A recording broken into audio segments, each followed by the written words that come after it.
Halo, Assalamualaikum warahmatullahi wabarakatuh. Perkenalkan, saya Muhammad Ilham Pratama dan nantinya ada rekan saya, Muhammad Malik Kadafi, akan menjelaskan atau memaparkan materi optik mengenai difraksi cahaya. Pokok-pokok pembahasan. Yang pertama, pengertian difraksi cahaya. Yang kedua, jenis-jenis difraksi cahaya, di mana yang A difraksi celah tunggal, yang B difraksi celah kisi, dan yang ketiga adalah aplikasinya dalam kehidupan sehari-hari. Pengertian difraksi cahaya. Difraksi cahaya terjadi apabila cahaya yang sedang merambat mengenai suatu objek penghalang atau melalui suatu celah yang sangat sempit. Difraksi cahaya terjadi sebagai akibat dari interferensi yang terjadi di antara tiap-tiap muka gelombang pada gelombang cahaya itu sendiri.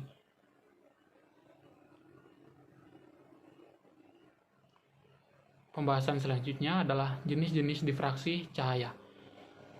Adapun jenis-jenis difraksi cahaya, yang pertama adalah difraksi cahaya celah tunggal. Saat cahaya datang melalui celah yang sangat kecil, maka terjadi peristiwa terbentuknya pita gelap dan terang. Selanjutnya, terbentuklah cahaya baru dengan menganggap celah sebagai sumber cahaya baru yang menyebar. Kemudian, adapun rumus-rumus dari difraksi, yang pertama, pola gelap difraksi minimum, D sin theta sama dengan N dikali lambda. Yang kedua, pola terang difraksi maksimum, D sin theta sama dengan N dikurang setengah dikali lambda. Kemudian untuk yang ketiga, untuk sudut theta kecil berlaku bawah sin theta, maka dP per L sama dengan N dikali lambda. Yang keempat, di titik P akan terjadi garis terang jika dP per L sama dengan 2N tambah 1 dikali 1 per 2 lambda.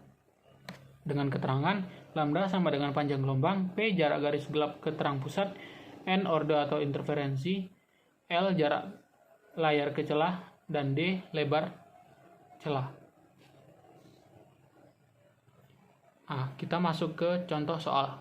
1. Cahaya monokromatik dari sebuah sumber jauh datang pada sebuah celah tunggal yang lebarnya 3,00 nanometer.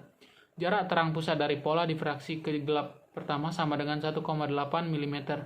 Jika jarak layar ke celah 60 cm, maka cahaya tersebut memiliki panjang gelombang sebesar titik-titik. Kita masuk ke pembahasan. Adapun yang diketahui, D sama dengan 3 nanometer sama dengan 3 dikali 10 pangkat min 9 meter. P sama dengan 1 dikali 8 mm sama dengan 1,8 dikali 10 pangkat min 3 meter. N sama dengan 1. Adapun gelap pertama, L sama dengan 60 cm sama dengan 0,6 meter. Yang ditanya adalah panjang gelombang cahaya monokromatik. Penyelesaian. Untuk itu digunakan rumus dP per L sama dengan N dikali lambda.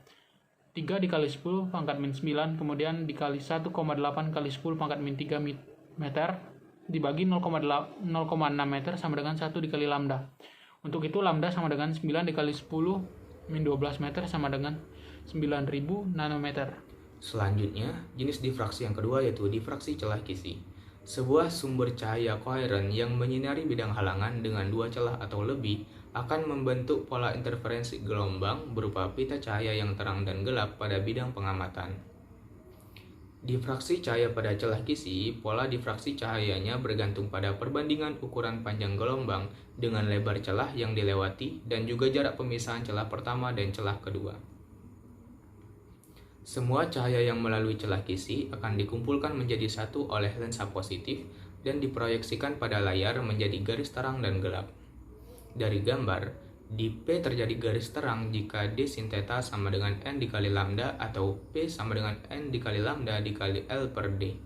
Di P akan terjadi garis gelap jika D sin theta sama dengan 2N ditambah 1 dikali setengah lambda atau P sama dengan 2N ditambah 1 lambda dikali L per D. Kita masuk ke dalam contoh soal. Diketahui jarak dua celah ke layar 1,5 meter dan panjang gelombang yang digunakan 4 dikali 10 pangkat minus 7 meter. Jarak antara terang pusat dan terang ketiga sama dengan 0,6 cm. Jarak antara kedua celah adalah penyelesaiannya. Pada soal ini diketahui lambda sama dengan 4 dikali 10 pangkat minus 7 meter, L sama dengan 1,5 meter, P sama dengan 0,6 cm sama dengan 0,006 meter, dan N sama dengan 3. Besaran yang ditanya adalah jarak kedua celah atau D adalah Maka rumusnya D dikali P per L sama dengan N dikali lambda. maka D dikali 0,006 meter per 1,5 meter sama dengan 3 dikali 4 dikali 10 pangkat minus 7 meter. D sama dengan 1,5 meter dikali 12 dikali 10 pangkat minus 7 meter per 0,006 meter sama dengan 3 dikali 10 pangkat minus 4 meter. Selanjutnya yaitu aplikasi difraksi cahaya dalam kehidupan sehari-hari. Yang pertama yaitu dapat kita temukan pada compact disc, yang kedua pada hologram, yang ketiga cahaya memasuki ruangan gelap, yang keempat sinar krepuskular. Mungkin sekian yang dapat kami sampaikan terkait video pembelajaran optik mengenai difraksi cahaya. Jika terdapat kesalahan dalam video pembelajaran ini, kami mohon maaf. Terima kasih telah menonton video ini. Wassalamualaikum warahmatullahi wabarakatuh.